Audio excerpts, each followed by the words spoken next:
आम खबर दें, किसानों से इज़हार यकजहती के लिए जमात इस्लामी लाहौर का पंजाब असम्बली के सामने चेयरिंग क्रॉस पर धरना। अमीर जमात इस्लामी हाफिज नईमुर रहमान ने भी तक हुकूमत को किसानों के मुतालबात तस्लीम करने का अल्टीमेटम दे दिया। मुतालबात तस्लीम ना हुए तो वज़ीर आला हाउस के सामने धरना होगा।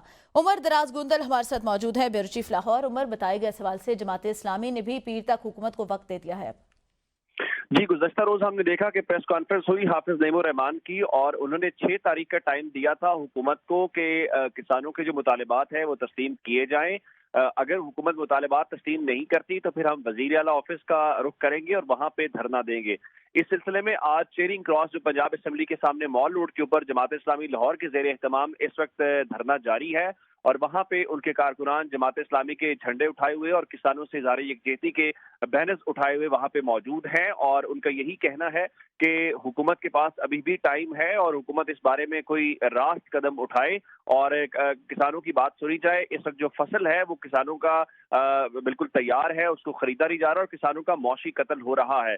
तो इस सिलसिले में उन्होंने कहा कि फिलहाल हम इसको एक अलामती या इज़हार यकजहती के तौर पर इस धरने को देखा जाए। हम 6 तारीख का वेट करेंगे, यानी पीर तक के दिन का वेट है और अगर पीर तक हुकूमत कोई इस बारे में पेशरफ्त नहीं करती और कोई अमली कदम नहीं उठाती तो उसके बाद जो है हम इस धरने को यहाँ से उठाएंगे और हम मार्च करते हुए वजीर आला ऑफिस जो मॉल रोड के ऊपर मौजूद है वहां पे चले जाएंगे और वहां पे अपना एहतजाज रिकॉर्ड कराएंगे। सही, शुक्रिया उमर।